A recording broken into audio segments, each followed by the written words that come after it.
네, 안녕하세요. 금융 알려주는 남자 고백입니다. 자녀를 위한 저축 방법 그 두 번째 제 영상입니다. 아직 첫 번째 영상을 보지 않았다면 잠시 멈추셨다가 첫 번째 영상을 꼭 보시고 이제 이번 영상을 보시기 바랍니다. 이번 영상에서는 좀 더 오랜 기간 동안 자녀를 위해서 저축을 해줄 때 활용할 수 있는 방법에 대해서 좀 말씀을 드리겠습니다. 자녀를 위해서 조금 더 오래 저축을 한다면 대학 자금이나 결혼 자금 아니면 내 집 마련을 위해서 좀 보태줄 수 있는 이런 자금들이 있는데, 사실 이런 자금들을 저축을 해줄 때 적금을 통해서도 준비를 해줄 수가 있죠. 그런데 적금은 좀 이자가 굉장히 좀 적고, 사실 실제로 돈을 써야 될 시기가 멀수록 돈의 가치는 점점 떨어지니까 첫 번째 영상에 짜장면 한 그릇을 생각해 보면 다른 방법들을 써야 된다는 생각이 들겠죠. 그래서 저는 적금보다는 투자의 방법으로 활용을 하시는 것들을 추천을 드립니다. 투자를 한다고 했을 때 우리가 선택할 수 있는 것들은 주식, 펀드, 요즘 많이 활용하고 있는 ETF 이런 것들을 통해서 투자를 할 수가 있겠죠. 그래서 사실 투자를 안 해본 분들이라면 조금 복잡할 수도 있고 걱정이 될 수도 있는데, 이렇게 한번 생각을 해보겠습니다. 가끔씩 우리가 뉴스를 보면서 주식이나 투자 관련된 기사들을 보면 꼭 하게 되는 말들이 있어요. 그때 저 회사 주식 좀 사둘 걸. 예를 들어서 한 10년 정도 전에 삼성전자를 사둘 걸, 아니면 지금 굉장히 주가가 많이 올라갔던 애플을 살 걸, 아니면 테슬라를 살 걸, 구글을 사둘 걸, 이런 얘기들을 굉장히 많이 하는데, 앞으로도 이런 회사들은 계속 생겨나겠죠. 자녀들을 위해서 미리 이런 회사들에 투자를 해둔다면 이렇게 수익이 더 생겨나지가 않을까요?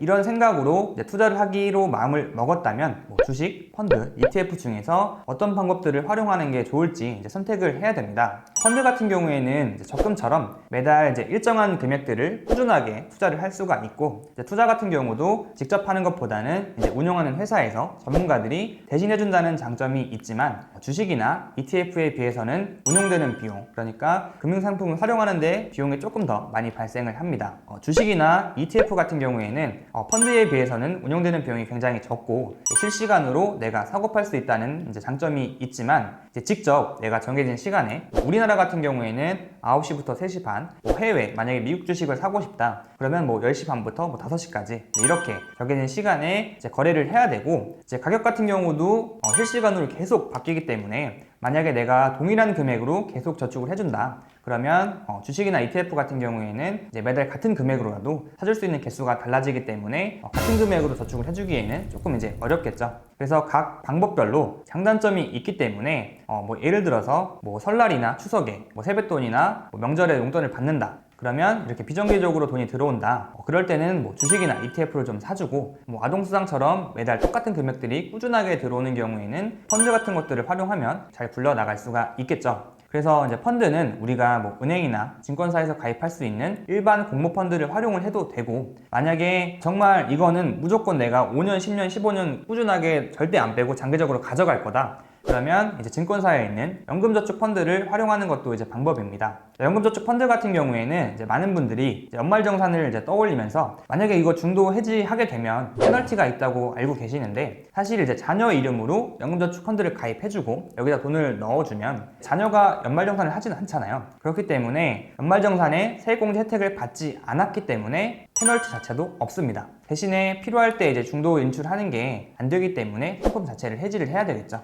그래서 우리가 만약에 투자를 통해서 주식이나 펀드, ETF를 통해서 자녀가 필요한 돈들을 잘 모아준다면 우리가 기대할 수 있는 수익은 크게 두 가지가 있죠. 한 가지는 애플 주식은 우리가 만약에 달러로 100달러에 샀는데 150달러가 됐다 그러면 우리가 50달러만큼의 수익을 얻을 수가 있는데, 이거는 가격이 올라가서 얻을 수 있는 수익, 시세 차익이라고 하는 수익이 첫 번째가 있고, 두 번째 같은 경우에는 내가 애플에 투자를 했는데 이 애플이 아이폰도 잘 팔고 애플 뮤직이나 이런 서비스들을 잘 해줘가지고 돈을 잘 벌면 이 돈들을 직원들한테도 인센티브로 나눠주겠지만 이 회사에 투자한 주주들한테도 돈을 나눠줘요. 이것들을 보통 배당이라고 하는데, 우리가 주식에 투자를 하게 되면 이렇게 배당 수익도 받을 수가 있습니다. 그리고 내가 주식이 아니라 펀드나 ETF에 투자를 하게 되더라도 결국에는 펀드나 ETF가 투자하는 것들이 기업의 주식이기 때문에 배당은 아니지만 분배금이라는 이름으로 똑같이 금액들을 나눠서 받을 수가 있어요. 따라서 조금 더 긴 기간 동안 자녀를 위해서 저축을 해준다면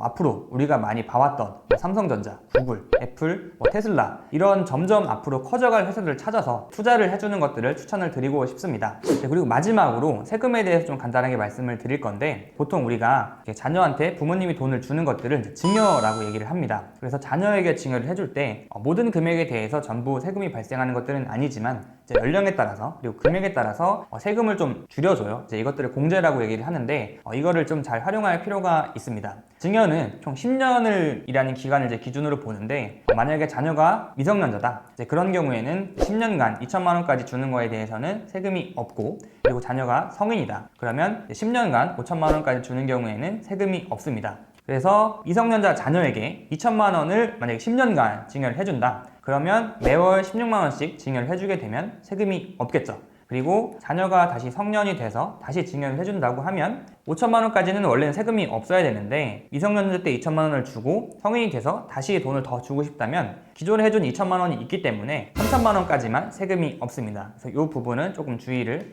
이제 하셔야겠죠. 그래서 자녀를 위해서 내가 돈을 모아주고 투자를 해주고 저축을 해준다 그러면 자녀의 연령 그리고 내가 주려고 하는 금액에 따라서 세금은 조금 더 고려할 부분으로 되겠습니다. 그래서 지금까지 자녀를 위해서 조금 더 긴 기간 동안에 저축을 해줄 때 활용할 수 있는 방법에 대해서 말씀을 드렸습니다. 사실 뭐 저희 부모님 세대나 제 세대랑 이렇게 저축하는 상황, 뭐 방법이 많이 바뀐 것처럼 앞으로도 이제 뭐 자녀들한테 돌아가는 상황이나 뭐 저축하는 방법, 돈을 관리하는 방법들은 당연히 바뀔 수밖에 없습니다. 안 바뀔 수는 없어요. 어떻게 바뀔진 모르지만 바뀐다는 거는 이제 확실하니까, 따라서 이제 현재의 방법을 뭐 무조건 내가 원하는 방법을 고집하는 것보다는 미래에 자녀한테 조금 더 효율적인 방법들을 선택을 해주는 게 굉장히 좀 중요하겠죠. 그래서 말씀드렸던 뭐 여러 가지 방법들 중에서 각자에게 맞는 효율적인 방법으로 저축을 하시길 바라면서 영상이 도움이 되셨다면 구독과 좋아요 부탁드립니다. 감사합니다.